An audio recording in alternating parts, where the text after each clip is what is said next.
अस्सलाम वालेकुम। आज हम बनाएँगे मूँग मसूर की दाल। तो कैसे बनती है मज़ेदार सी मूँग और मसूर की दाल? तो मैं आपको बताती हूँ।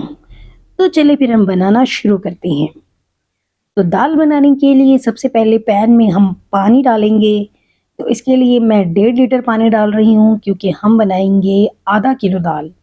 तो उसके लिए 1.5 लीटर पानी काफ़ी होता है। तो पानी डालने के बाद दालें डाल देंगे। तो मैं आपके लिए बहुत ही आसान रेसिपी लेके आई हूँ। तो पानी मैंने डाल लिया है, अब मैं इसमें डाल रही हूँ 1 पाव मसूर की दाल और उसके बाद फिर इसी में मैं डाल दूँगी 1 पाव मूँग की दाल। तो दालें डालने से पहले चुन लें और उसके बाद उन्हें अच्छी तरह से धो लें। धोना बहुत ज़रूरी है और थोड़ी देर के लिए भिगो भी दें।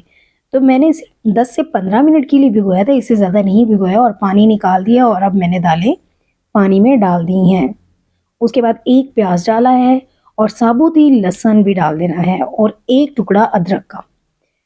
तो मैंने साबुत ही लहसुन डाल दिया है, हमें इसे क्रश करने की भी ज़रूरत नहीं है और साबुत ही मैं इसमें डाल रही हूँ टमाटर, बस दरमियान में से 2 काट लिए हैं। इसकी क्या रीज़न है, थोड़ी देर तक ये जब उबलेगी तो इसका छिलका सॉफ्ट हो जाएगा, तो टमाटर का छिलका हम रिमूव कर देंगे। तो साथ ही इसमें मसाले भी डाल देंगे, जिसके लिए 1 चम्मच मैंने नमक डाला है और 1.5 चम्मच मैं डाल रही हूँ पिसी हुई लाल मिर्च और इसके बाद आधा चम्मच मैं डाल दूँगी हल्दी।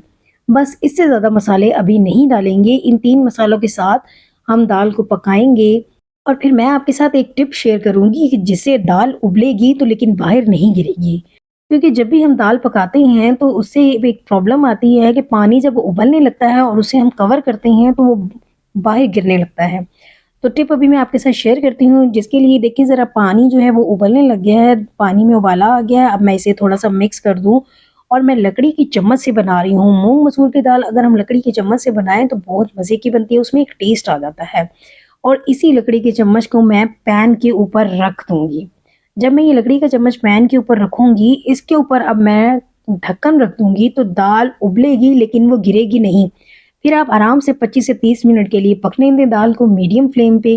तो ये देखिए 25 से 30 मिनट के लिए पक रही थी और बिल्कुल भी दाल नहीं गिरी, मुझे बिल्कुल भी कोई टेंशन नहीं हुई। अब उसके बाद देखिए दाल जो है वो इतनी गाढ़ी हो गई है, क्योंकि मैं इसके साथ चावल बनाऊँगी इसीलिए मैं थोड़ी-सी पतली ही रखूँगी, बहुत ज़्यादा गाढ़ी नहीं रखूँगी। और मैंने दरमियान में इसके छिलके भी रिमूव कर दिए थे और ये देखिए टमाटर इतने सॉफ्ट हो गए हैं कि मैं आराम से उन्हें मैश कर रही हूँ। इस तरह आप टमाटर सारे मैश कर लें और वो दाल में अच्छी तरह से मिक्स हो जाएँगे। तो दाल रेडी होगी, इसकी कंसिस्टेंसी चेक कर लें, तो ये दाल अच्छी तरह से पक चुकी है। अब मैं क्या करूँगी, इसमें बाकी के मसाले डाल दूँगी, जिसके लिए मैं डाल रही हूँ 1.5 चम्मच कुटा हुआ धनिया और इसमें मैं डाल दूँगी ज़ीरा पाउडर 1 चम्मच। ये 2 मसाले जब दाल पक जाएगी तो उस वक़्त हमने डालने हैं। शुरू में हमने सिर्फ़ नमक, मिर्च और हल्दी ही डालनी है, उसके साथ कुक की है। अब मैंने ये दोनों मसाले डाल दिए हैं और मैं यहाँ पे आपको बताऊँ कि अगर आप कसूरी मेथी भी डालना चाहते हैं, तो वो भी इसी स्टेज पे डाल दीजिएगा, इससे खुशबू भी बहुत अच्छी आती है और मज़े की भी लगती है। तो दाल रेडी होगी, अब मैं दाल को रख दूँगी और अब मैं इसका बघार रेडी कर लूँगी, जिसके लिए मैं ले रही हूँ ऑयल आधा कप, क्योंकि दाल है आधा किलो इसलिए ऑयल मैंने आधा कप लिया है। ऑयल गर्म होने के बाद इसमें हरी मिर्ची डाल दूँगी मैं 4 से 5 काट के। हरी मिर्चों को हम हल्का-सा फ्राई कर लेंगे और उसके बाद फिर हम इसमें डालेंगे नमक और थोड़ी-सी लाल मिर्चें पिसी हुई। साबुत ज़ीरा भी अगर आप डालना चाहते हैं तो वो हरी मिर्चों के साथ ही डाल दें, लेकिन मैंने पिसा हुआ ज़ीरा डाल दिया इसलिए मैं साबुत ज़ीरा नहीं डाल रही। थोड़ी-सी लाल मिर्ची पिसी हुई डालने से ये होता है कि बहुत अच्छा-सा कलर आ जाएगा बघार में और 1 चम्मच पानी भी डालना है ताकि लाल मिर्चें जले नहीं, वरना ऑयल गरम होता है, लाल मिर्चें डालेंगे तो वो जल जाती हैं। तो इसीलिए मैंने पानी डाल दिया और मिर्चों को मैं हल्का-सा अब कुक कर लूँगी। तो मिर्ची भी फ्राई हो गई हैं, अब ये बघार रेडी है, बिल्कुल एंड में अब हम इसमें डाल देंगे गोल वाली लाल मिर्चें। दाल पकाते हुए जब गोल वाली हम लाल मिर्च डालते हैं, उसका भी एक बहुत ज़बरदस्त सा टेस्ट आता है, वो भी बहुत अच्छा लगता है। हरी मिर्चों के साथ अगर गोल वाली लाल मिर्ची भी डाल दें, तो वो भी बहुत अच्छी लगती हैं। लेकिन अगर आपके पास नहीं हो, तो आप इसे स्किप कर सकते हैं।